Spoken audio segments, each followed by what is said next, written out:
Assalamualaikum warahmatullahi wabarakatuh.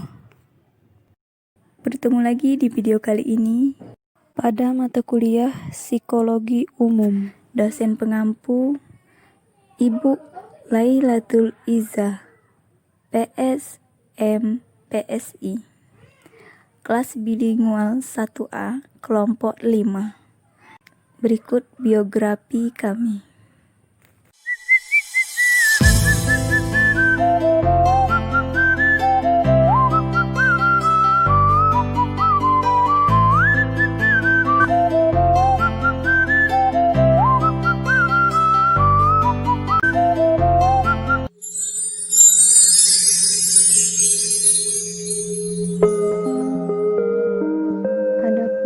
Tema materi yang kita bahas hari ini adalah memahami konsep motivasi.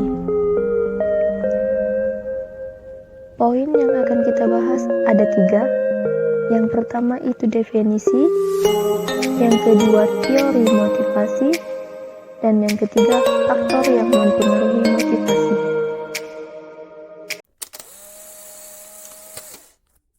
1. Definisi motivasi. Secara etimologi, kata motivasi asalnya dari bahasa Inggris, yakni motivation, yang berarti daya batin atau dorongan. Pengertian motivasi adalah suatu alasan atau dorongan yang dijadikan sebagai dasar dari semangat seseorang guna mengerjakan sesuatu agar dapat mencapai tujuan atau moto hidup tertentu. Pengertian motivasi dapat kita ketahui segala sesuatu yang dapat menggerakkan atau mendorong seseorang guna melakukan tindakan terhadap sesuatu dengan tujuan tertentu. Motivasi ini dapat berasal dalam diri sendiri maupun dari orang lain. Dengan adanya motivasi, seseorang bisa dengan semangat atau antusias dalam mengerjakan sesuatu, baik hal yang positif maupun negatif. Poin kedua, teori motivasi.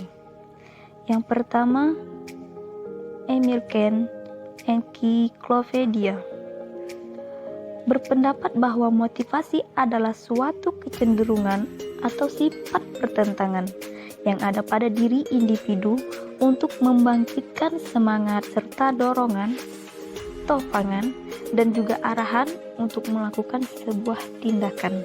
2. Uno.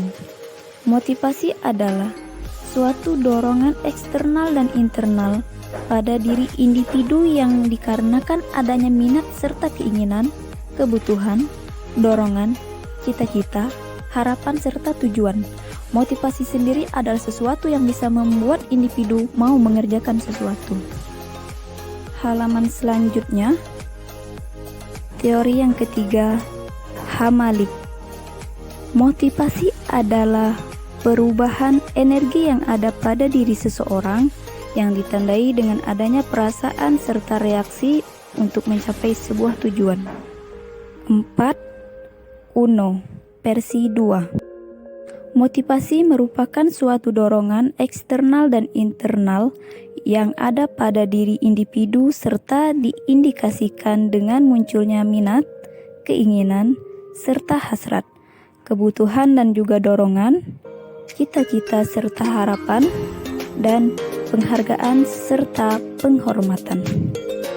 Selanjutnya, 5. Makmun. Motivasi adalah sebuah tenaga, kekuatan, daya, serta kondisi kompleks yang juga menjadi kesiapsediaan pada diri seseorang guna bergerak menuju sebuah tujuan tertentu yang baik disadari ataupun tidak disadari. 6. Mulyasa. Motivasi adalah suatu tenaga penarik atau pendorong yang menyebabkan timbulnya tingkah laku menuju suatu tujuan tertentu. Next. 7. Terdiman. Motivasi asalnya dari istilah motif yang berarti penggerak aktif di dalam suatu kondisi tertentu. 8. Azwar. Motivasi adalah sebuah dorongan, rangsangan, maupun pembangun yang ada dalam diri seseorang maupun sekelompok masyarakat untuk berbuat serta bekerja secara maksimal dalam mengerjakan sesuatu yang telah direncanakan untuk mencapai tujuan tertentu yang telah ditetapkan. Untuk halaman terakhir teori motivasi ini, pendapat Master Donald. Motivasi adalah suatu perubahan energi dalam seseorang yang ditandai dengan munculnya perasaan atau feeling yang diawali dengan kemunculan tanggapan kepada sebuah peristiwa tertentu. Teori yang ke-10, Malayu. Motivasi asalnya dari kata movere yang artinya dorongan atau pemberian, daya penggerak yang bisa menimbulkan gairah serta semangat tindakan seseorang supaya mereka bisa bekerja efektif, bekerja sama, serta terintegrasi dengan semua daya usahanya dalam meraih kepuasannya. 11. Sudirman, A.M. Kata motif diartikan sebagai daya upaya yang mendorong seseorang untuk melakukan sesuatu. Motif dapat diartikan sebagai daya penggerak dari dalam dan di dalam subjek untuk melakukan aktivitas-aktivitas tertentu demi mencapai suatu tujuan. Bahkan dapat diartikan sebagai suatu kondisi kesiapsiagaan. Berawal dari kata motif itu, maka motivasi dapat diartikan sebagai daya penggerak yang telah menjadi aktif. Motivasi dikatakan aktif pada saat-saat tertentu, terutama bila kebutuhan untuk mencapai tujuan sangat dirasakan mendesak. 12. Izzuddin Taufik. Dalam buku Psikologi Islam dikatakan bahwa motivasi terbagi menjadi dua, yaitu motivasi naluriah dan motivasi kognitif. Dalam beberapa ayat Al-Quran menjelaskan dua motivasi tersebut yang berbeda, salah satunya adalah Surah Quraisy ayat 1-4. Bismillahirrahmanirrahim. Li'ilafi Quraisy إيلافهم رحلة الشتاء والصيف فليعبدوا رب هذا البيت الذي أطعمهم من جوع وآمنهم من خوف. Itulah salah satu ayat Al-Quran yang menjelaskan tentang dua motivasi berikut ini. Yang pertama, motivasi naluriah. Motivasi naluriah adalah motivasi yang muncul dari suatu kekurangan atau ketidakseimbangan fisiologis. Hal ini disertai dengan kekhawatiran dalam diri sehingga mampu menggerakkan semua daya dalam diri untuk menutupi semua kekurangan tersebut dan menghilangkan kekhawatiran yang timbul dengan aktivitas-aktivitas yang bertujuan untuk pemuasannya. Contohnya motif rasa lapar, motif rasa haus, motif sekresi, mau tidur dan istirahat, motif bernapas, dan motif menjaga keturunan. Tujuan motivasi naluri ini adalah untuk menjaga kelangsungan hidup manusia. Dengan motivasi ini pula, manusia mampu menyadari kekurangannya dan mengingat nikmat Allah atas dirinya. Dengan munculnya motivasi dalam dirinya dan juga muncul pendorong untuk pemuasannya di luar lingkungannya adalah salah satu tanda kekuasaan Allah Subhanahu wa Ta'ala. Yang kedua, motivasi kognitif. Motivasi kognitif ini tidak berkaitan dengan dasar-dasar biologis dalam diri manusia. Ia adalah kebutuhan yang dipelajari manusia dari lingkungan sosial dan lingkungan masyarakat. Kebutuhan untuk dihargai adalah kebutuhan kejiwaan dan tidak ada hubungan dengan organ tubuh. Contoh motif kognitif yaitu motif fisik, motif sosial, dan motif spiritual. Tujuan dari motif kognitif adalah untuk menjaga diri dan mengembangkan kemampuan dengan memenuhi dan memuaskannya. Maka, terrealisasilah keseimbangan kejiwaan. Berlawanan arah dengan keseimbangan fisik dan metabolisme tubuh yang serasi.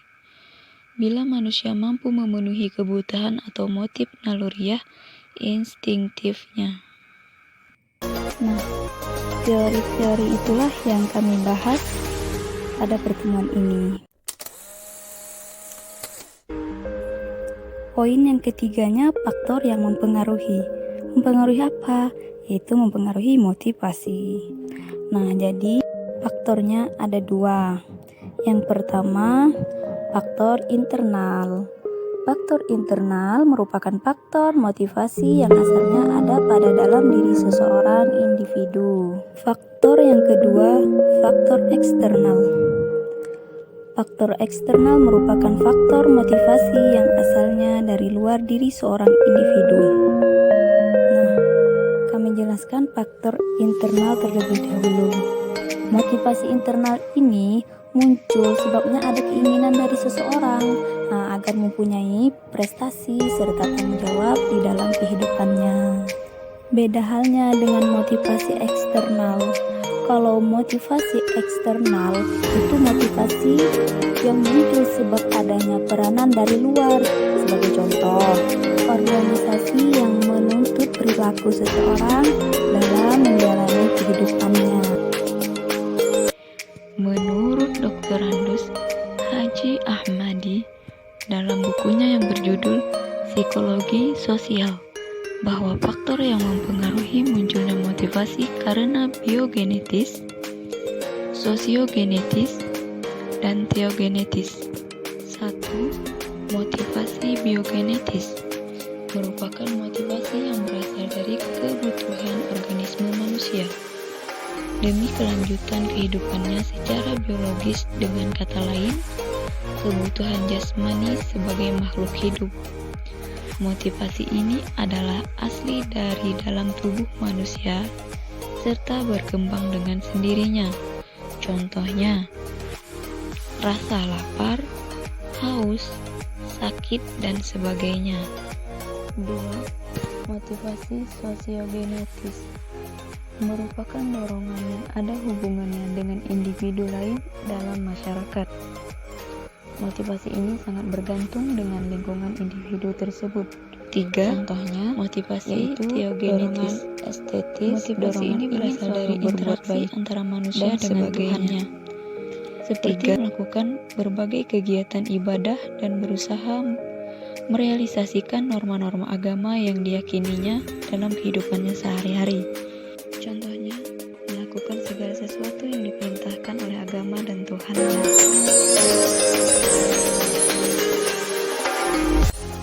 Teruslah memotivasi dan jangan bosan menerima motivasi, karena setiap yang menegur hal yang baik akan mendapatkan yang baik.